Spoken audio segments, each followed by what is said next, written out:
దినం. చాలామంది చూడండి కనీసం క్రిస్మస్ అనే మాట కూడా పలకలేరు పాపం. క్రిస్మస్ అనే మాట చెప్పండి ఎవరన్నా. ఏ రోజు ఏంటి గట్టి చెప్పండి. క్రిస్మస్, క్రీస్తు పుట్టినరోజు చెప్పండి చాలు.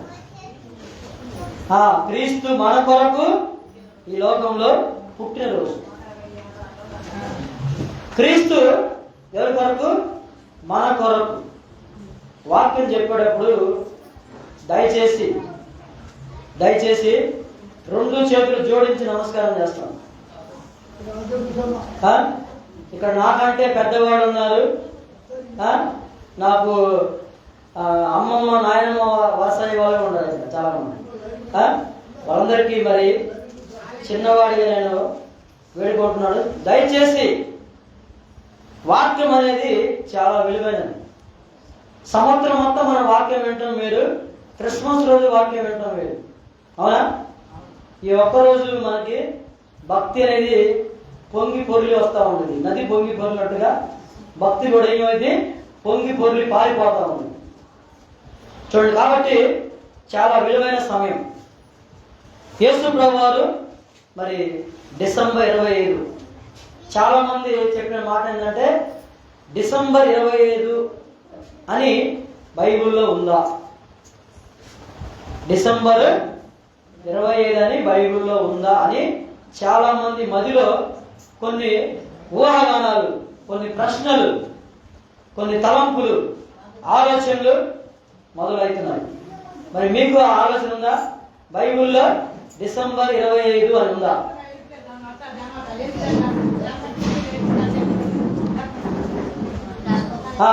జాగ్రత్త వినండి, దయచేసి సర్దుకోండి.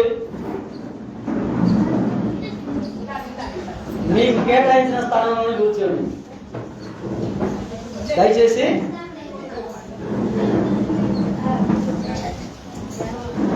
వాక్యం అయిపోయేంత వరకు దుష్టుడు బాగా పనిచేస్తాడు. అసలు వాడు ఇప్పుడు దాకా రాడు, ఇప్పుడు వస్తాడు. ఇప్పుడే వాడు లైన్ మీదకి వస్తాడు.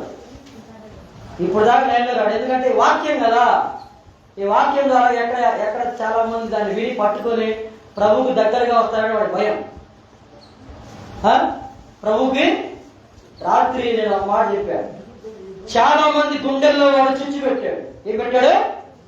కుటుంబాల్లో చిచ్చు పెట్టాడు, గుండెల్లో చిచ్చు పెట్టాడు, అన్నదమ్ముల మధ్య చిచ్చు పెట్టాడు. అవునా? కానీ యేసు ప్రభువారు వాడి గుండెలోనే చిచ్చు పెట్టాడు. యేసు ప్రభువారు ఎప్పుడైతే పుట్టాడు లోకంలో, అప్పటికి వాడి గుబులు మొదలైంది, వాడి గుండెల్లో గుబులు మొదలైంది, వాడి గుండెల్లో చిచ్చు మొదలైంది. అది మీకు తెలియదు. యేసు ప్రభువారు పుట్టినప్పుడు వాడు కలవరపడ్డాడు. ఏమయ్యాడు? కలవరపడ్డాడు. అమ్మో అమ్మో అని. ఎందుకంటే వాడి ఆట కట్టే రోజు ఈ రోజే. అమ్మ దయచేసి మాట్లాడండి. యేసు ప్రభువారు మనకు తెలుసు, మన కళ్ళ ముందు మన కుటుంబాల్లో అనేక మంది విడిపోయారు, అనేక మంది కుప్పగూలిపోయారు, అనేక మంది నరకానికి వెళ్ళిపోయారు. నువ్వు అలా వెళ్ళకూడదనే ప్రభు ఈ లోకానికి వచ్చాడు. ఆ విషయం తెలుసుకో. అనేక సంవత్సరాలుగా భక్తి చేస్తున్న నీవు ఒక విషయం నువ్వు జాగ్రత్తగా తెలుసుకో. యేసు ప్రభు వారి పుట్టుక అనేది అంత సాదా సీదాగా, అసామాన్యంగా పూల పాన్పు మీద జరగలేదు. అర్థమైందా? చాలా మంది అమాయకులు తెలియక కేకులు కోసుకోను, డ్యాన్స్ లేను, పిచ్చి భక్తి చేస్తున్నారు చాలా మంది. యేసు ప్రభు వారి యొక్క దీనత్వాన్ని గమనిస్తే ఆయన ఎక్కడ? పశువుల తొట్టిలో జన్మించాడు. ఎక్కడ? నిన్ను తీసుకెళ్ళి నీ తొట్టిలో వేస్తే అర్థమైంది నీకు ఆ బాధ. మీ పిల్లవాడిని తీసుకెళ్ళి తొట్టిలో వేస్తే అర్థమైంది నీకు. ఇప్పుడు ఏదైనా మన దాకా వస్తే అర్థమైంది. తీసుకెళ్ళి తొట్టిలో పెడితే 2-3 రోజులు అర్థమైంది ఆ బాధ ఏందో. మరి యేసు ప్రభు వారు నీ కొరకు బాధ అనుభవించాడు. అర్థమైందా? ఆయన పుట్టుక దినాన్ని మనం జరుపుకుంటాం. డిసెంబర్ 25 ఎక్కడ బైబిల్ లేదు. కానీ బైబిల్ పండితుల అంచనా ప్రకారం పెద్దలు కొన్ని నిర్ణయాలు తీసుకుంటారు కుటుంబంలో కానీ ఎక్కడ. అదేవిధంగా బైబిల్ పండితులు పెద్దలు ఒక నిర్ణయానికి వచ్చేసి ఆయన పుట్టిన కాలాన్ని బట్టి, లేకపోతే నక్షత్రాన్ని బట్టి, సో అండ్ సో చాలా కారణాలు ఉంటాయి. దాన్ని బట్టి డిసెంబర్ 25 జరిగితే బాగుంటుంది అని ఒక మంచి నిర్ణయం తీసుకున్నాం. ప్రపంచం మొత్తం కూడా డిసెంబర్ 25 మరి యేసు ప్రభు వారు పుట్టినరోజుని జరుపు. చాలా మంది అనుమానం ఏంటంటే డిసెంబర్ 25 జరపాలి, నిజంగా అప్పుడు పుట్టాడా, బైబిల్లో ఉందా అని పిచ్చి పిచ్చి ఆలోచనలు, పిచ్చి పిచ్చి ప్రేడాపనలు. ఎప్పుడు పడితే నీకెందుకు ఆ నొప్పి? నీకు నొప్పి అవసరం లేదు. ఎందుకంటే ఆయన మా కొరకు ఈ లోకానికి వచ్చాడు. చాలా మంది కొన్ని క్వశ్చన్లు ఎలా ఉంటాయంటే మనిషిని సైతం ఆశ్చర్యపరిచే విధంగా ఉంటాయి, మనిషి విశ్వాసాన్ని దెబ్బకొట్టే విధంగా ఉంటాయి చాలా మంది ఆలోచనలు. కాబట్టి మనం చాలా జాగ్రత్తగా వాక్యాన్ని మనం జ్ఞాపకం చేసుకుందాం. యేసు ప్రభు వారు ఆయన జన్మించినప్పుడు మరి కొంతమంది ఎవరాళ్ళు తూర్పు దేశపు జ్ఞానులు వచ్చారు. ఎవరాళ్ళు? తూర్పు దేశపు జ్ఞానులు. వాళ్ళ పేరేంటి? జ్ఞానము కలిగిన వాళ్ళు. చూడండి, జ్ఞానము కలిగిన వాళ్ళు అంటే అర్థం ఏంటంటే అన్ని విషయాలు తెలిసిన వాళ్ళు. లోకం గురించిన అవగాహన ఉంది, దేవుని గురించిన అవగాహన ఉంది. అవునా? జ్ఞానులు. వాడి పేర్లంటే జ్ఞానులు. చూడండి, మనం చూస్తే మత్తయి సువార్త 2వ అధ్యాయము 10 నుంచి కొన్ని మాటలు మనం జ్ఞాపకం చేసుకుందాం. చూడండి, వారు ఆ నక్షత్రమును చూసి అత్యానంద భరితులై ఇంటిలోనికి వచ్చి తల్లి అయిన మరియను ఆ శిశువును చూసి సాగిలపడి ఆయనను పూజించి తమ పెట్టెలు విప్పి బంగారమును, సాంబ్రాణిని, బోడమును కానుకలుగా అంటే అర్థమైంది. ఏం కానుకలు తెచ్చారు? మనం తెచ్చే కానుక కాదు. దేవుడు నీతో సూటిగా మాట్లాడుతున్నాడు ఈ సమయంలో. నువ్వు ఆయనకేం తీసుకొచ్చావు? ఇప్పుడు మందిరానికి వచ్చిన నువ్వేం తీసుకొచ్చావు? నీతో పాటు ఏం తీసుకొచ్చావు? ఈరోజు ఎక్కడికి వచ్చాం మనం? యేసు ప్రభు వారు జన్మదినాన్ని పురస్కరించుకొని మనం ఎక్కడికి వచ్చాం. మనం ఏం తీసుకొని రావాలి? వాడేం తీసుకొచ్చారు? నిజంగా ఆయన ఏం కోరుకుంటున్నాడు? యేసు ప్రభు వారు నీ నుంచి ఆయన ఏం కోరుకుంటున్నాడు అనే విషయాన్ని మనం జాగ్రత్తగా పరిశీలించుకుంటే చూడండి, వాళ్ళు ఏం తీసుకొచ్చారంట? ఫస్ట్ ఆ నక్షత్రం చూశారు, అత్యానంద భరితులైపోయారు. అంటే సంతోషంతో గంతులేశారు. మరి నువ్వు దేవుని మందిరానికి వచ్చినప్పుడు నువ్వు సంతోషంగా రావాలి, గంతులేసుకుంటూ రావాలి, ఆనందంగా రావాలి. మనం ఆనందంగా వస్తున్నావా? సంతోషంగా వస్తున్నావా? అంటే మనకు తెలియదు, ఎలా రావాలో కూడా మనకు తెలియదు. ఆదివారం పూట ఎలా వస్తున్నామో ఈరోజు కూడా వెళ్దాంలే, మైకి పెట్టినప్పుడు వెళ్దాంలే, పాట పాడినప్పుడు వెళ్దాంలే, లేకపోతే చివరిలో ఉంది కార్యక్రమం. ఏ కార్యక్రమం? అన్నదాన కార్యక్రమం. దాని పేరేంటి? అన్నదాన కార్యక్రమం ఉంది చివరిలో, అప్పుడు వెళ్దామనుకుంటే కుదరదు. దేవుడు అమాయకుడు కాదు. దేవుడు అమాయకుడు కాదు. ఇంతమందిని ఆకర్షించాడు. బైబిల్లో సాక్ష్యం ఇస్తా ఉంది, అది కూడా చెప్తా. ప్రభు గురించి కొన్ని మాటలు చెప్తాను. ఏమన్నారు? శిశువును చూసి చూడండి, తల్లి ఏమన్నాడు? శిశువును చూసి సాగిలపడ్డాను. నువ్వు సాగిల పడుతున్నావా? వచ్చి స్టైల్ కూర్చుంటావా మందిరంలో? వచ్చి మన కూర్చి ఆడంగా ఎత్తుకుంటావు, ముందు కూర్చున్నా వెనక కూర్చున్నావా? సాగిలపడాలి. నువ్వు మందిరానికి వచ్చిన నువ్వు సాగిలపడట్లేదు. ఎందుకు? నీ మనసు సరిగ్గా లేదు, అసలు నీ ఆలోచన తీరు బాగాలేదు. నువ్వు సాగిలపడాలి. ఎవరు సాగిలపడాలి? ఇక్కడికి వచ్చి ఊరక ఏదో ముట్టిస్తే అవదు, కొవ్వొత్తి ముట్టిస్తాం కాదు. ముందు నువ్వు సాగిలపడు. నీ మనసు వంచుకో. ఒళ్ళు వంచడం కాదు, మనసు వంచాలంటే ఏమంచాలి? పని చేయాలంటే ఏమంచాలి? ఒళ్ళు కాదు వంచాలి, మనసు వంచాలి ముందు. చాలా మంది ఒళ్ళు వంచుతారు, మనసు ఎక్కడో ఉంటుంది. దేవుడి వాక్యం జ్ఞాపకం చేస్తా ఉంది. చూడండి, సాగిలపడ్డారు, ఆయన పూజించారు. ఏం చేశారట? సాగిలపడి ఆయనకు మొక్కాలి. తర్వాత ఏమంటున్నాడు? తమ పెట్టెలు విప్పారు. ఏం విప్పారు? నేనేమంటానంటే దేవుడు నీతో సూడు చెప్తున్నాడు, నీ హృదయాన్ని విప్పు. ఇప్పుడు నీ హృదయాన్ని విప్పాలి. ఏం విప్పాలి? బొట్టులో ఉన్న దాన్ని తీసి కానికి వేయడం కదా, దాని కాదు విప్పాల్సింది. దేని విప్పాలి? నీ హృదయాన్ని విప్పు. అనేక సంవత్సరాలు వస్తున్నా నువ్వు, దేవుడు నీ నుంచి ఏం కోరుకుంటున్నాడు? నీ పెట్టెని విప్పాలి. ఏం పెట్ట? నీ హృదయం పెట్టెని విప్పు. నువ్వు విప్పట్లేదు, రక్షణ లేదు, మారు మనసు లేదు, ప్రార్థన లేదు, ఆత్మల భారం లేదు, ఆత్మ ఫలం లేదు. ఏదో గుంపులో గోవిందలాగా మనం దేవుని మందిరానికి వస్తున్నాం, కానీ దేవుని మనసు అర్థం కావట్లేదు చాలా మంది. ఏం చేయాలి? నీ పెట్టెలు విప్పు, నీ హృదయాన్ని విప్పు.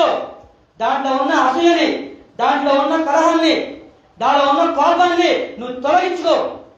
దేవుడు ఈరోజు క్రిస్మస్ లో సూటిగా మాట్లాడుతున్నాడు. చూడండి, మరి అనేక సంవత్సరాలు మన దేవుని వాక్యాన్ని వింటున్నాం, అవునా? అనేక సంవత్సరాలుగా దేవుని వాక్యాన్ని క్రిస్మస్ రోజు వింటున్నాం. మరి ఆ వాక్యాలు ఎటుపోతున్నాయి? హృదయంలో మనం విప్పుతున్నామా? హృదయంలో వాక్యం ఏమంటుంది? నీ హృదయం అనే పలక మీద రాసుకోమంటున్నాడు. ఏమంటాడు? నీ హృదయం అనే పలక మీద రాసుకోమంటున్నాడు. మనమే రాసుకుంటాం. ఏమైనా డబ్బులు ఇవ్వాలంటే మాత్రం పేపర్లు కాదు, ముందు హృదయం రాసుకుంటారు. ఆ పేపర్ పైన కానీ ఇక్కడ గుర్తుంటుంది. పడినప్పుడు నువ్వు నాకు అంత ఇవ్వాలిగా, ఇంత ఇవ్వాలిగా. చూడండి, ఈ మాటలు లోకంలో మాటలు రాసుకుంటున్నాం, అవునా?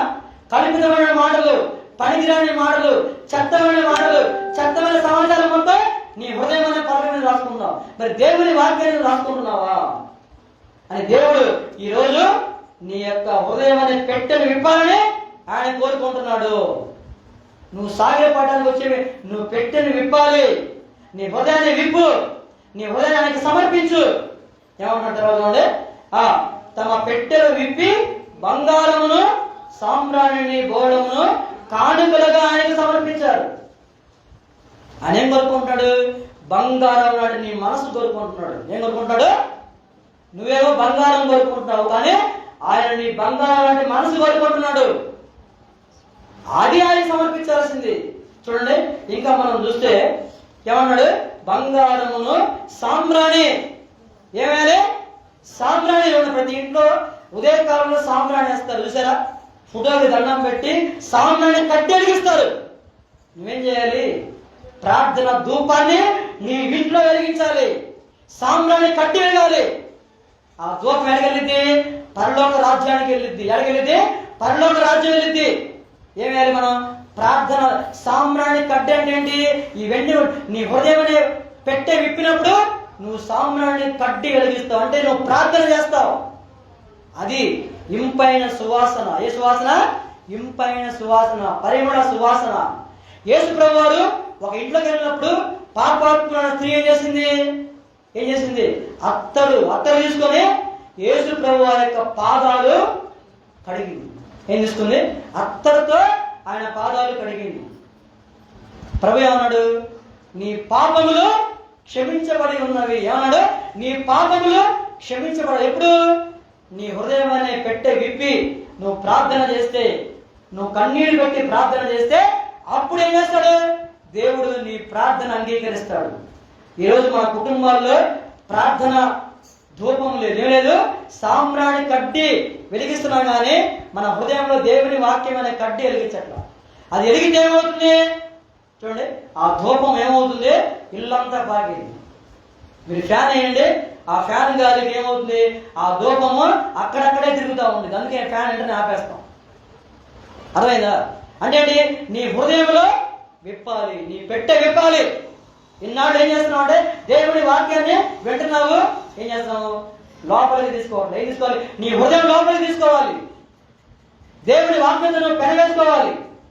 చూడండి, సాంబ్రాణిని, బోళమును కానుకలుగా ఆయనకు సమర్పించాలి. అంటే ఏంటి? నువ్వు సమర్పించాల్సింది ఏంటి? నీ హృదయమును సమర్పించాలి. ఏం చేయాలి? నీ ప్రార్థన సమర్పించాలి, నీ భక్తి సమర్పించాలి, నీ కన్నీటి వేదన సమర్పించాలి. అర్థమైందా? అప్పుడు దేవుడికి నీవిచ్చేటువంటి నిజమైన క్రిస్మస్ కానుక. ఏ కానుక అది? నిజమైన క్రిస్మస్ కానుక. నీ హృదయం అనే పెట్టి విప్పాలి. ఆ పెట్టిలో నుంచి ఏం రావాలి? ప్రార్థన రావాలి, ప్రార్థన ధూపం రావాలి, దేవుడి మాట రావాలి. అందుకే అంట దేవుని వాక్యం జ్ఞాపకం చేస్తుంది, హృదయం నిండిన దాన్ని బట్టి నోరు మాట్లాడింది. అంటే నీ హృదయం పెట్టలో ఏమున్నాయి? ఈరోజు మనం పొద్దున్న సాయంత్రం దాకా ఎన్నో మాటలు మాట్లాడుతూ ఉంటాం, అవునా? అవన్నీ అంటే ఏంటి? మన హృదయంలో ఉన్న మాటలు బయటకు వస్తూ ఉంటాయి, ఒక్కొక్కటి. కోపం వచ్చినప్పుడు, కష్టం వచ్చినప్పుడు, బాధ వచ్చినప్పుడు, కన్నీటిగా ఉన్నప్పుడు చూడండి మనం ఏం చేస్తాము? బాధలన్నీ చెప్తా ఉంటాం. ఎవరు చెప్తాం? మనుషులతో మాట్లాడు. కానీ ఏమన్నాడు దేవుడు? నీ హృదయాన్ని పెట్టి విప్పి నువ్వు నాతో మాట్లాడు. కనీసం ఈరోజు మనం ఒక తీర్మానం చేసుకోవాలి. నేను ప్రతిరోజు ప్రభువుతో మాట్లాడతాను. వేకువజామున నా హృదయాన్ని పెట్టి విప్పి నేను ఆయనకి ప్రతిరోజు కానుకలు సమర్పిస్తాను. ప్రతిరోజు ధూపం, ప్రార్థన ధూపాన్ని సమర్పిస్తామని మనం నిర్ణయం తీసుకోవాలి. చూడండి, ఊరక ఏదో ఊరక వచ్చి వెళ్తే మాత్రం, చూడండి, చుట్టపు చూపుగా వెళ్తే మాత్రం దేవుడి కార్యములు మనకు జరగవు. దేవుడు మనతో మాట్లాడు. అవునా? అని ఆశామాష వ్యక్తి కాదు. చూడండి, ఇంకా మనం కొన్ని మాటలు జ్ఞాపకం చేసుకుంటే, చూడండి, లూకాసు వార్తలో కొన్ని విషయాలు మనం జ్ఞాపకం చేసుకుందాం. చూడండి, లూకాసు వార్త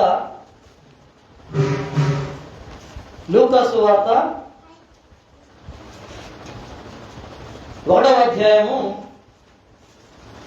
29,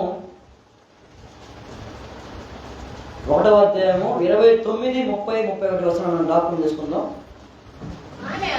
ఆమె ఆ మాటకు బహుగా తొందరపడి ఈ సువచనం ఏమిటో అని ఆలోచించుకొనుచుండగా దూత మరియా భయపడకుము, దేవుడి వలన నీవు కృప పొందితివి.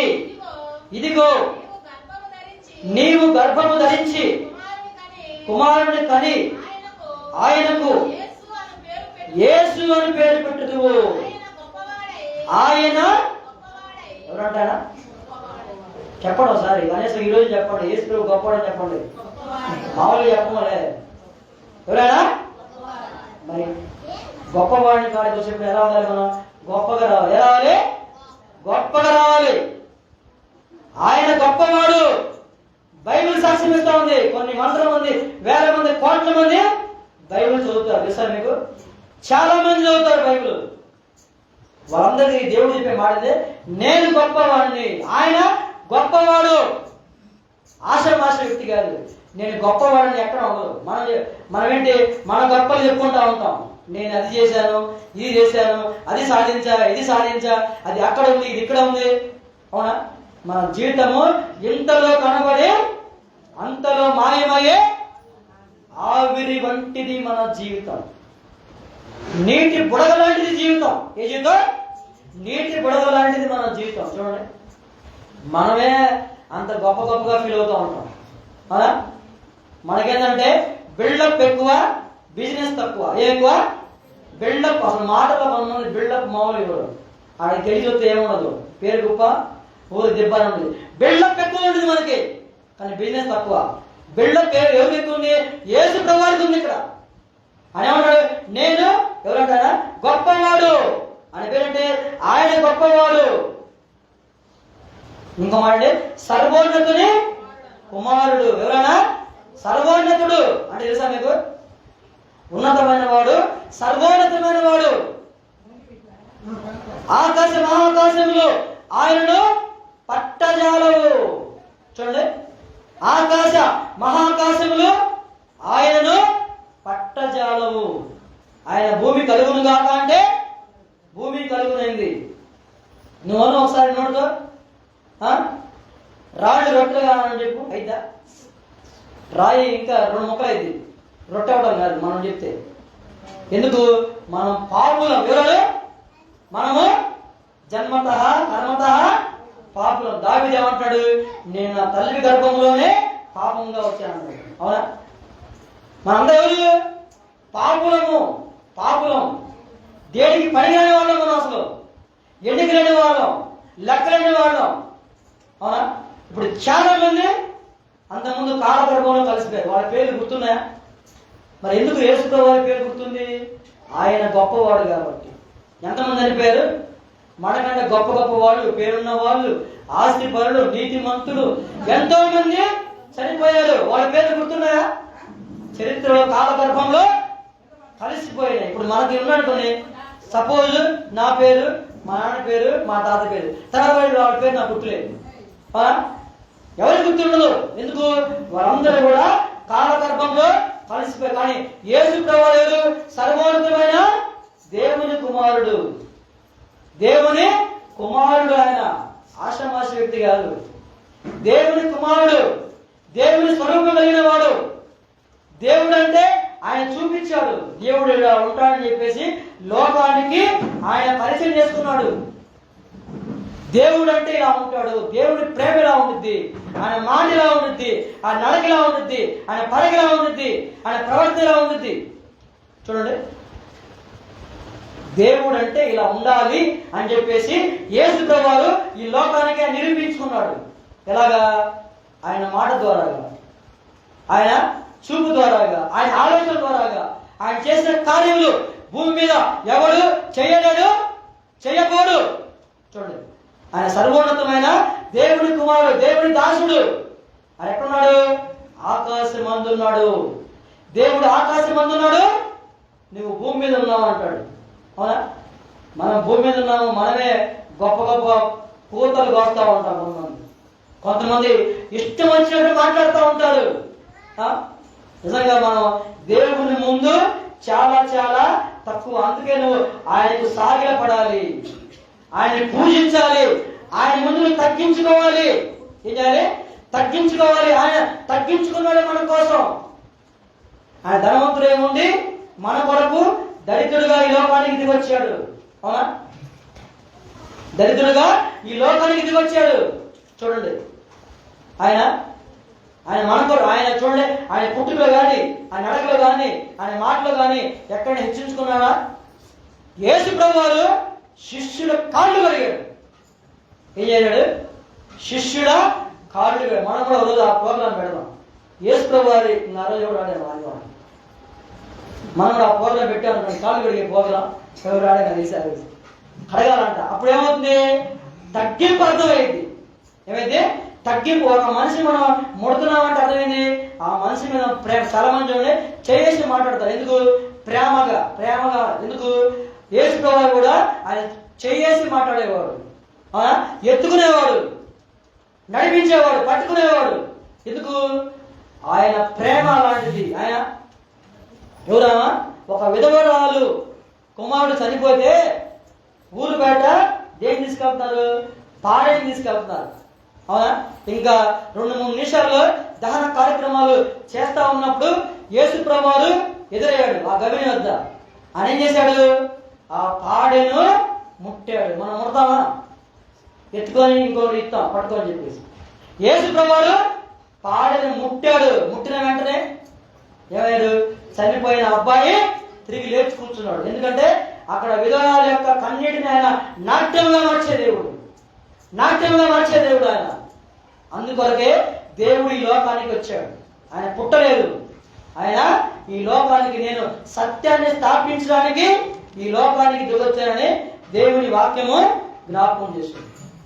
చూడండి, కానీ మనం ప్రతిసారి కొన్ని వాక్యాలు మన మనసులో దాచిపెట్టుకోవాలి. కింద ఇంకో మాట ఉంది, ఇక్కడ మనం చూస్తే 32వ వచనంలో ఆయన గొప్పవాడే అనబడును, ప్రభు అయిన దేవుడు ఆయన తండ్రి అయిన దావీదు సింహాసనమును. చూడండి, ప్రభు అయిన దేవుడు ఆయన తండ్రి అయిన దావీదు సింహాసనమును ఆయనకి ఇచ్చాడు. ఎవరికి ఇచ్చాడు? యేసు ప్రభు వారికి ఇచ్చాడు. అంటే దేవుడే తన కుమారుడుగా ఈ లోకానికి దిగొచ్చాడు. ఎందుకు? మన కొరకు మన పడుతున్న కష్టాన్ని చూశాడు, మనకున్న రోగాన్ని చూశాడు, మనకున్న నిందను చూశాడు, మనకున్న అవమానం చూశాడు. ఇవన్నీ చూసి తట్టుకోలేక ఇప్పుడు కళ్ళ ముందు మన ఇంట్లో వాళ్ళు జరిగితే మనం ఎలా ఉంటుంది? వెంటనే కామ్గా ఉంటామా? వెంటనే ఏమవుతాం? స్పందిస్తాం, వెంటనే మనం పరిగెత్తాం, వెంటనే ఏడుస్తాం.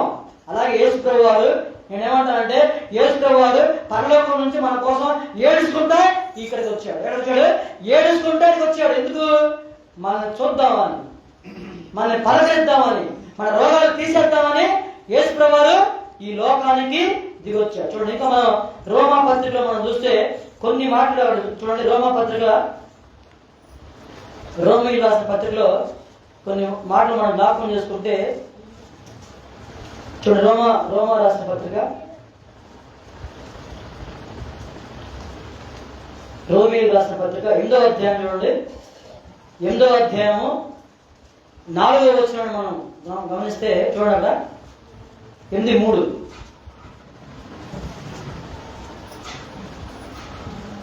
రోమీయులకు రాసిన పత్రిక 8వ అధ్యాయము శరీరము అనుసరింపక ఆత్మనే అనుసరించి నడుచుకొని మన యందు ధర్మశాస్త్ర సంబంధమైన నీతి విధి నెరవేర్చబడవలనని పాప పరిహార నిమిత్తము దేవుడు తన సొంత కుమారుని పాప శరీర ఆకారంతో పంపి ఆయన శరీరమందు పాపమునకు, చూడండి ఎంత చక్కగా చెప్తున్నాడు దేవుని వాక్యం. శరీరము అనుసరింపక ఆత్మనే అనుసరించు నడుచుకుని మన యందు. చూడండి, మనం దేన్ని నడుచుకుంటాం? మన శరీరాన్ని బట్టి నడుచుకుంటా ఉంటాం, ఆత్మని బట్టి. అసలు ఆత్మ అనే మాట చాలా మంది తెలియదు. చాలా మందికి ఆత్మ, పరిశుద్ధాత్మ, ఆత్మ దుఃఖపడతాడు, ఆత్మ కూడా మనసు ఉండిద్ది, ఆత్మ ఆనందిస్తాడు అని చాలా మంది తెలియదు. అంటే మన లోపల ఏముంది? దేవుని ఆత్మ ఉంది. ఏముంది? అవునా, ఏముంది? మనుషుడు దేంతో? మట్టితో తీసి దానికి రూపం చేసి దాంట్లో జీవవాయువు, ఏమంట? జీవవాయువు ఊదాడు. ఏముదాడు? జీవవాయువు ఊదాడు ఆయన. ఏముదాడు? జీవవాయువు. ఏ వాయువు? ఇప్పుడు మన ఏ వాయువు ఉంది లోపల? ఏ వాయువు ఉంది? జీవవాయువు ఉంది మనలో. అవునా? మనిషికి ఊపిరి పోతే ఏమైనా విలువ ఉండిద్దా? మనిషికంట ఊపిరి ఉంటేనే విలువ. ఆ ఊపిరి అంటే ఎవరు? యేసయ్యే. నేనే జీవం అన్నాడు. ఏమన్నాడు అంటే ఏంటి? మనిషికి వాల్యూ పెరగాలంటే జీవం ఉండాలి. ఏముండాలి? ఆ జీవము యేసయ్య ఉండాలి. ప్రభు ఏమన్నాడు? నేనే జీవం అన్నాడు. ఏమన్నాడు? నేనే జీవము అంటే ఏంటి? ప్రతి మనిషిలో ఉన్న జీవం ఎవరు? యేసయ్యే.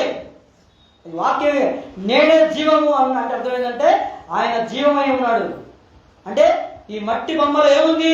జీవం ఉంది, జీవాత్మ ఉంది అని దేవుని వాక్యమే నాకు ఉంది. చూడండి ఏమంటాడు? ధర్మశాస్త్ర సంబంధమైన నీతి విధి నెరవేర్చబడవలని పాప పరిహార నిమిత్తము. ఏ పరిహారం? నష్ట పరిహారమా? ఏ పరిహారం? పాప పరిహారము అంటే ఏంటి? ఈ లోకమునికి నష్టం జరిగింది. మనిషి చేసిన అవిధేయత వల్ల, దేవుని మీద తిరుగుబాటు వల్ల, మన మొదటి ఆదాము చేసిన పాపం వల్ల, ఆదాము హవ్వ వల్ల పాపము లోకంలోకి ప్రవేశించింది. ఈయనెవరు? కడపటి ఆదాము. అందుకే కడపటి ఆదాము జీవించు ఆత్మ. ఎవరన్నా? కడపటి ఆదాము. యేసయ్య పేరు చాలా ఉంటాయి బైబిల్లో.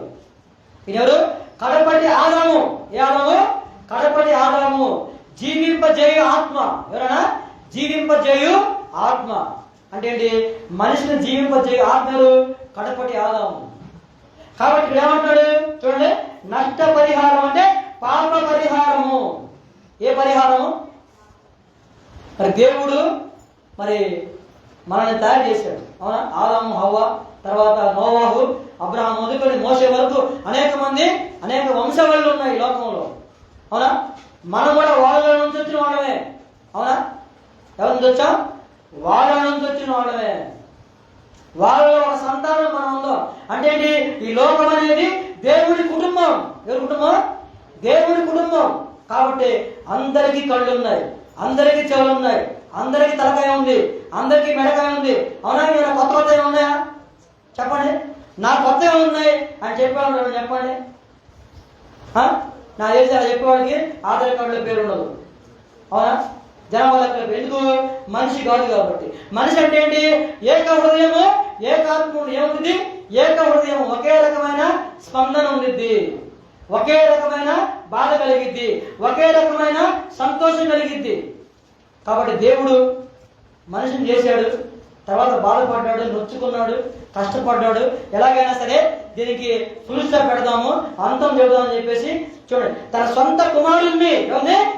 సొంత కుమారుడు, అద్దె కుమారుడు కాదు, పెంచుకున్న కుమారుడు కాదు, సొంత కుమారుడు. ఎవరైనా? యేసయ్య. చాలా మంది చూడండి, నేను పలానా అబ్బాయిని పెంచుకుంటున్నాను అంటే దేవుడు అలా పెంచుకోవాలా. సొంత కుమారుడు, తన రక్తం ఇచ్చి పుట్టిన కుమారుడిని మన కొరకు ఎక్కడికి పంపించాడు చూడండి, ఈ లోకానికి పంపించాడంట. ఎలా పంపించాడు చూడండి, పాప శరీర ఆకారం. ఏ ఆకారం ఇది? పాప శరీరం అంటేనే పాపం, అవునా? ఈ పాప శరీర ఆకారంతో ఆయన పంపించాడు. ఒక టైం పెట్టాడు, ఎంత? 33 సంవత్సరాలు. ఒక డేట్ పెట్టాడు, ఒక ఊరు, ఒక ప్లేస్ సెలెక్ట్ చేసుకున్నాడు, ఒక గర్భాన్ని సెలెక్ట్ చేసుకున్నాడు, పరిశుద్ధమైన గర్భాన్ని అయినా ఎన్నుకున్నాడు, పవిత్రమైన జీవితాన్ని ఆయన కోరుకున్నాడు, అవునా? చూడండి, ఎవరు? మన కొరకు ఆయన పస్కా పశువుగా ఈ లోకానికి వచ్చాడు. లోక పాపమును మోసుకొని పోవు దేవుని గొర్రె పిల్ల. ఏ పిల్ల? గొర్రె పిల్ల. కుక్క పిల్ల ఏమి? గొర్రె పిల్ల. చూడండి, కాబట్టి మనం ఎలా ఉండాలి? గొర్రెల వంటి వాడే ఉండాలి. ఎలా ఉండాలి? గొర్రెల వంటి వాడే ఉండాలి. దీని మనసు కలిగి ఉండాలి, ప్రేమించే హృదయం ఉండాలి, ఇతరులకు సహాయం చేసే విధంగా ఉండాలి. ప్రభు ఏమన్నాడు? నిన్ను వలె నీ పొరుగు వారిని, ఏమన్నాడు? నిన్ను వలె నీ పొరుగు వారిని ప్రేమించమన్నాడు. పొరుగు వారు అంటే ఎవరు? ఎక్కడో ఉన్నవాడు కాదు. ఇరుగు పొరుగు అంటే అర్థమైంది, ఇంటి పక్కన, ఇంటి ముందు, ఇటు పక్క అటు పక్క ముందు, ఇలా ఇరుగు పొరుగు వారు. వాళ్ళు ఏం చేయాలి? ప్రేమించాలంటే క్రీస్తు ప్రేమ నీలో ఉండాలి. ఎలా ఉండాలి? ప్రభు ఏమన్నాడు? నీ శత్రువుని ప్రేమించు. ఏమన్నాడు? నీ శత్రువుని కూడా ప్రేమించమన్నాడు. చూడండి, త్రోవలో వెళ్తా ఉన్నప్పుడంట మనం సహోదరునితో సమాధాన పడాలి. ఏం చేయాలి? సమాధాన పడాలి. ఇప్పుడు నువ్వు మనం చర్చికి వెళ్తున్నాము, చర్చికి వెళ్ళామా, నీకు కనబడింది, నువ్వేం చేయాలి? సమాధాన పడాలి. అంటే నువ్వు మాట్లాడాలి. ఏం చేయాలి? మాట్లాడాలి. ఎప్పుడు? త్రోవలో వెళ్తా ఉన్నప్పుడు మార్గంలో ఎవరు కనిపిస్తే, సహోదరుడు కనిపిస్తే నువ్వు మాట్లాడాలి. నేను మాట్లాడను, నాకు ఆయనకి సంబంధం లేదు అంటే కుదరదు. నువ్వు పలకాల్సిందే. నీలో ఉన్న క్రీస్తు ఆత్మ ఉంటే నువ్వు సమాధాన పడాల్సిందే. బలిపీఠం మీద నువ్వు అర్పణ అర్పించినప్పుడు ఏం చేయమన్నాడు? 70,000 మటుకు మనం క్షమించాలంట. ఎన్నిసార్లు? 70,000 సార్లు. అన్ని ఏళ్ల మటుకు నువ్వు క్షమిస్తూనే ఉండాలి. మనం ఇతరులను క్షమిస్తే దేవుడు మన పాపాలని క్షమిస్తూనే ఉండాలి. మనం క్షమించడంలోనే దేవుని ప్రేమ ఉంది. అక్కడ ఏముంది? దేవుని ప్రేమ ఎక్కడుంది? క్షమించడంలోనే ఉంది. ఒక సామెత ఉంది, అపకారికి ఉపకారం. ఏం చేయాలంట? తెలుగు పద్యం ఉంటుంది, అపకారికి ఉపకారం. ఇప్పుడు ఎలా ఉంది? ఉపకారికి అపకారం చేస్తారు. ఏం చేస్తారు? రివర్స్. లోకమంతా కూడా రివర్స్ లో నడుస్తుంది ఇప్పుడు. అందుకే రివర్స్ లో డిసెంబర్ 25 వర్షం పడింది. లోకమంతా రివర్స్ లో ఉంది కాబట్టి నాకు తెలిసి ఎప్పుడు లేదు ఈ వర్షం పడటం ఈ టైంలో. ఎందుకు? దేవుడు కూడా రివర్స్ లో నడిపిస్తున్నాడు. నువ్వు రివర్స్ లో వెళ్తే ఆయన ఇంకా రివర్స్ లో అవుతాడు. అర్థమైందా? నువ్వు రివర్స్ అయితే ఇంకా నీ మీద రివర్స్ అవుతాడు. ఎందుకు? కొండ అంట ఆ కొండ చేసేవాడిని తిరుగుబడితే ఏమైంది? ఆ కొండ మొక్కలు చేస్తాడు. చెట్టు మొద్దుకు సాష్టాంగం చేసిద్దా, లేకపోతే మొద్దు చెట్టుకు సాష్టాంగం చేసిద్దా? మొద్దే చెట్టుకి సాష్టాంగం చేయాలి. ఆయన చెట్టు ఎవరు? దేవుడు. మనం ఎవరు? మొద్దులు అంటే వాళ్ళం. చెట్టు ఎప్పుడు మొద్దుకు సాష్టాంగం పడదు. అవునా? మొద్దే చెట్టుకి సాష్టాంగం పడాలి. చూడండి, మొద్దు తిరగబడింది అనుకోండి, చెట్టు ఊపిరిద్దా? కాబట్టి ఈ రోజు లోకంలో రివర్స్ లో నడుస్తుంది మొత్తం కూడా. రివర్స్ జరిగితే ఏమైంది? ప్రమాదం జరిగింది. ఏం జరిగింది? మన బండి మీద రివర్స్ వెళ్ళాం అనుకోండి, నువ్వు వాడు వచ్చి నీ బండి గుద్దుకున్నా కేసు ఉండదు. తెలుసా మీకు ఆ విషయం? రివర్స్ లో వెళ్తున్నావు అనుకో, బండి వచ్చి గుద్దురా నీ మీద కేసు ఉండదు. ఎందుకు? నువ్వు రివర్స్ లో వెళ్తున్నావు కాబట్టి. మనం ఎప్పుడు రివర్స్ లో వెళ్ళకూడదు. ఎలా వెళ్ళాలి? ఒక పద్ధతిగా, ఒక క్రమంగా, ఒక సిస్టమేటిక్ గా వెళ్ళాలి. దేవుని రాజ్యం కూడా ఎలా ఉంటుంది? ఒక సిస్టమేటిక్ గా ఉంది. దేవుని రాజ్యము భోజనమును పానము కాదంట, నీతియు సమాధానమును పరిశుద్ధాత్మైనది ఆనందమై ఉన్నది. ఏముంది? దేవుని రాజ్యంలో ఏముంది? ఆనందం ఉంది. మన రాజ్యంలో ఏముంది? కష్టాలు, కన్నీళ్లు, బాధలు. పొద్దున అవగాహన పాపం నా కళ్ళ నీళ్లు తిరిగి ఆమె చెప్తుంటే వాళ్ళు చెప్తున్న బాగానే ఈ రాజ్యంలో ఏమున్నాయి? కష్టాలు ఉన్నాయి, బాధలు ఉన్నాయి. ఎవరైనా తెలుసండి? ఏమున్నాయి? వేదనయు అంధకారమును ఉన్నాయంట. వేదన ఉంది, అంధకారము ఎక్కడుంది? ఈ లోకంలో ఉంది. భూమి తట్టు చూస్తే ఇవన్నీ ఉన్నాయంట. అందుకే దేవుడు ఈ లోకానికి దిగొచ్చాడు. ఈ లోకానికి దిగి వచ్చాడు. చూడండి ఏమంటాడు? పాప శరీరాకారంతో పంపి ఆయన శరీరమందు పాపమునకు శిక్ష విధించాడు. చూడండి, శిక్ష విధించాడు. ఎందుకు శిక్ష విధించాడు? ఎవరి కొరకు? ఆయన దొంగతనం చేశాడా? ఆయన ఏమన్నా బంగారం లాక్కెళ్ళాడా? ఆయన ఏమన్నా మర్డర్ చేశాడా? ఆయన ఏమన్నా ఎద్దుని తీసుకెళ్ళాడా? ఎందుకు ఆయన తప్పు చేశాడు? యేసు ప్రభు వారికి ఎందుకు శిక్ష పడింది చెప్పండి? ఆ తాతగారు చెప్తారు మన కొరకు అని చెప్పేసి. ఎవరి కొరకు? అసలు మన పాపములు అంటే అసలు ఇంత దాకా ఎందుకు వచ్చింది? మన పాపములు అంటే ఏంటి? మన పాపములు ఏం చేయాలి? నేను పాపిని ఒప్పుకోవాలంట. ఏంటి? వాడు పాపిని ఎప్పుడు మనం చెప్పకూడదు. ఏం చేయాలి? నేను పాపిని ప్రభువా. ఎవరి ముందు ఒప్పుకోవాలి? యేసు ప్రభు ముందు ఒప్పుకోవాలి. నేను పాపిని, నేను దొంగని, నేను అబద్ధికుణ్ణి, నేను వ్యభిచారిని అని మనం ఒప్పుకోగలిగితే అప్పుడు దేవుడు క్షమిస్తాడు. ఏం చేస్తాడు? మన పాపములు మనం ఒప్పుకునేలా ఆయన నమ్మదగిన వాడు, నీతిమంతుడు అని దేవుని వాక్యాన్ని. పాపములు క్షమించడానికి ఆయనకి అధికారం ఉంది. ఎవరికి అధికారం ఉంది? పాపములు క్షమించే అధికారం ఎవరికుంది? ఆయనకుంది. ఎవరికుంది? మన ఇంట్లో ఆయన కాదు, ఆయనకుంది. ఆయన కాదు, దేవుడు. ఆయనకుంది అధికారం. పాపం తీసేస్తాడు, పాపం కడిగేస్తాడు, పాపాన్ని క్షమిస్తాడు. చూడండి, నష్ట పరిహారము అంటే పాప పరిహారం నిమిత్తము ఆయన శరీరముందు పాపమునకు శిక్ష విధించెను. యేసు వారి యొక్క జీవితం ఎలా ఉంది? 3 పువ్వులు 6 కాయల్లో ఉందంటారా లోకంలో? ఎలా ఉంది? 3 పువ్వులు 6 కాయల్లో ఉందామా? యేసు జీవితం ఎలా ఉంది? లోకంలో కష్టాలతో కూడుకుంది. ముళ్ళ బాట. ఏ బాట? ముళ్ళ బాట, ముళ్ళ కిరీటం. కష్టాలని ఆయన ఎంతో సంతోషంగా భరించాడు. యేసు వారు కష్టాలనంట సంతోషంగా, అంటే ఏంటి? నిన్ను నవ్వించాలని ఆయన ఏడ్చాడు. నిన్ను నవ్వించాలని ఆయన ఏడ్చాడు. అదే నువ్వు టీవీ ముందు కూర్చో, వాళ్ళు ఏడుస్తారు, మనల్ని ఏడిపిస్తారు. ఆమె ఏడ్చింది అనుకోండి, ఏ బంధం? అది పవిత్ర బంధం. ఏ బంధం? సిమెంట్ రేకులు, మొగలు రేకులు, పూత రేకులు. అవి వాళ్ళు ఏడుతుంటే అసలు ముందు ఏమి ఏడ్చింది? ముందు ఆమె గుండె ముందు ఏ ముందు ఆగిద్ది. ఆమె ముందు బాగానే ఉంటుంది. లోపల ఉన్న డబ్బుల కోసం చేసిద్దామా? నటించిద్ది, ఏడిపించిద్ది, నవ్వించిద్ది, కవించిద్ది. కానీ ఏంటి? ఈమె రియాక్ట్ అవుతా ఉంటుంది. అబ్బా ఎంత ప్రేమ అండి అసలు! మామూలు ప్రేమ కాదు. ఈ మూగ మనసులు కాదు. ముందు నీ మనసు మూగపోయింది, ఆ మనసు బాగానే ఉంది. దేవుని వాక్యం నీలో ఉండాలి. ప్రార్థన చేయాలి. కుటుంబాల్లో ఏముంటుంది? సంతోషము, సమాధానం ఉంటుంది. ఇప్పుడు ఇంకా మనం చూస్తే చాలా ఉన్నాయి, చెప్పుకుంటా పోతే చూడండి చెన్నై చెప్పుకోవచ్చు. మనం దేవుడి గురించి చెప్పుకోవాలండి.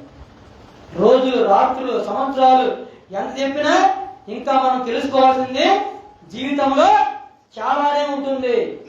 మనం అనుకుంటాం అంటే నాకు అంతా తెలుసు అనుకుంటాం, అంతా తెలుసు అనుకుంటాం, అంతా నేనే అనుకుంటాం. కానీ మనకు తెలిసింది చాలా తక్కువ. సముద్రపు నీళ్ళలో మనం ఏం చేస్తున్నాము? ఒక గ్లాస్ నీళ్ళు మాత్రం తాగుతున్నాం. ఇంకా చాలా మంది తెలుసుకోవాల్సింది. అందుకే అన్నాడు, దహన బలులు నాకు ఇష్టం లేదన్నాడు. ఏమన్నాడు? ఏమండి? దహన బలులందు నాకు ఇష్టము లేదు. ఏమన్నాడు? దేవుని గుర్చిన జ్ఞానము ఇష్టం అన్నాడు.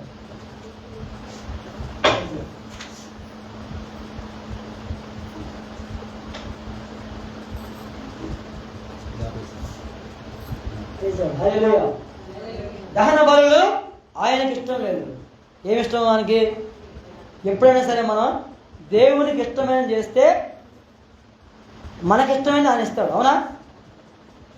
ఇప్పుడు మనం ఏం చేస్తామంటే ఇంటికి వచ్చినప్పుడు ఏం చేస్తాం? మనం వచ్చిన వాళ్ళని, అమ్మ నీకు ఏం కూర కావాలని అడుగుతాం. అవునా? లేకపోతే మనం వాళ్ళకి చెప్పుకొని వండుతామా? ముందు అడుగుతాం, నీకు ఇష్టమైంది ఏందమ్మా అని. వాళ్ళకి ఇష్టమైన వండి పెడితే అప్పుడు ఆమె నిన్ను సంతోషించింది చూసి. అందుకే ఇంటికి వచ్చిన వాళ్ళు ముందు అడుగుతారు, అమ్మ నువ్వేం తింటావు? నీ ఏ కూర అంటే ఇష్టం? చికెన్ అంటే ఇష్టమా? మటన్ అంటే ఇష్టమా? అంటే దేవుడు కూడా ఏంటి, ఆయనకి ఇష్టమైన పనులు మనం చేస్తే ముందు మనకిష్టమని ఆయన ఇస్తాడు. అందుకే ఏమన్నాడు, నాకు ఇష్టమైనవో నువ్వు అది అడగన్నాడు, నీకు ఇష్టమైన అడగాలని చెప్పలా. ఏమన్నాడు, నాకు ఇష్టమైనవి అంటే దేవుడికి ఇష్టమైనవి మనం అడగాలి. మన ఇష్టాలు చాలా ఉంటాయి, మన కోరికలు కొండ వీడి శాంతాలు ఉంటాయి మన కోరికలు. అవన్నీ ఆయన తీసుకొస్తారు పాపం. అసలు నీ కోసం నలిగిపోయాడు, ఎరిగిపోయాడు, కొట్టించుకున్నాడు, ఉమ్మేసుకున్నాడు, గుద్దులు తిన్నాడు, వస్త్రం లాగేశారు, అని చేశాడు. ఇంకా నీ కోసం నువ్వు ఇంకోసారి నేను సిలువేస్తానంటట, ఇంకోసారి మనం ఆయనకి సిలువేయకూడదు.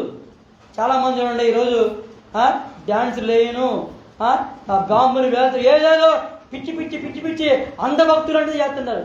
కానీ దేవుడు ఏంటి, ఒక పాపి మారు మనసు పొందుకుంటే పరలోకంలో సంతోషం. నువ్వు కేక్ వస్తే సంతోషపడ్డు, నువ్వు ఏదో వండుకొని తింటే సంతోషపడ్డు. ఏంటి, ఆయనకు కావాల్సిన ఆహారం ఉందంట. అందుకే అన్నాడు, నాకు కావాల్సిన ఆహారం ఏంటంటే నా తండ్రి పనే నాకు ఆహారం అన్నాడు. ఏమన్నాడు, నాకు ఆహారం వేరు. ఏ ఆహారం?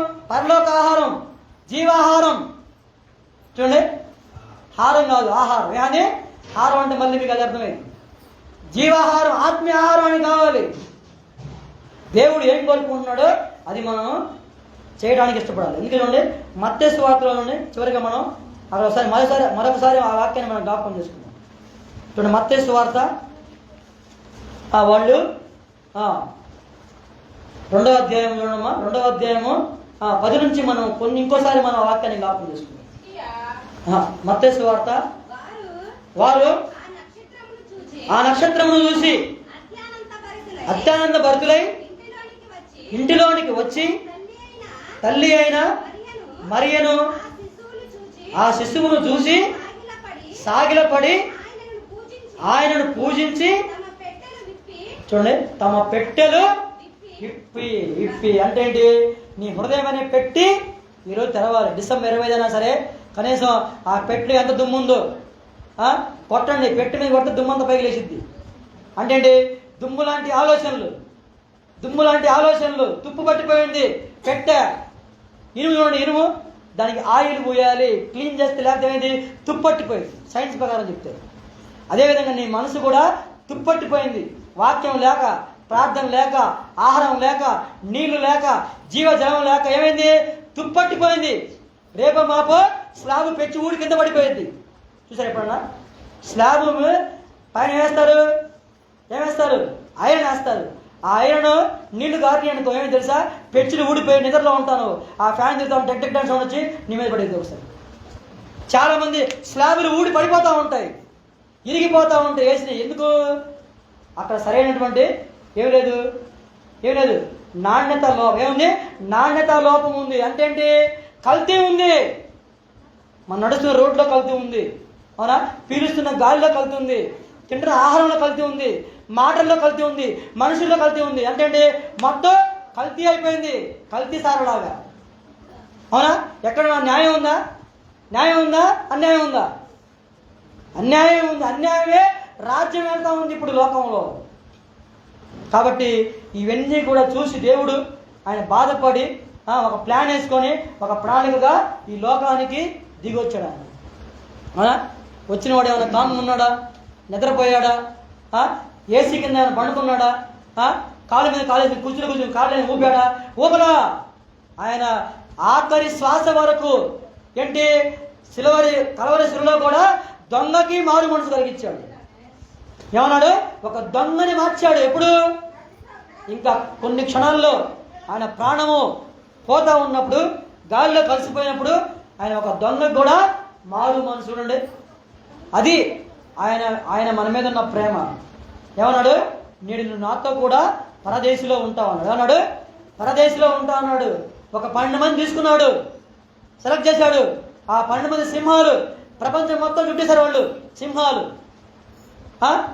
వాళ్ళు భయపడిపోయారు, ఇంట్లో దాక్కున్నారు. వాళ్ళందరి మధ్యలో ఆయన ప్రత్యక్షమయ్యాడు, కనబడ్డాడు, మాట్లాడాడు. అవునా? వాళ్ళని ఒక ట్రైనింగ్ ఇచ్చాడు, కష్టాల్ని ఎదుర్కొనేటువంటి సమయం ఇచ్చాడు. చూడండి, దేవుడు ఇచ్చేటువంటి ట్రైనింగ్ అలాగే ఉంటుంది. కాబట్టి మీరు ఏం చేయాలంటే శ్రమను ఆయుధంగా ధరించుకోవాలి. ఏమన్నాడు? శ్రమను ఆయుధంగా లోకంలో నీకెన్ని కష్టాలు వచ్చినా, బాధలు వచ్చినా, కన్నీళ్ళు వచ్చినా ఏమంటాడు? నీ చింత యావత్తు నా మీద వేయి, నేను లోకాన్ని జయించున్నా.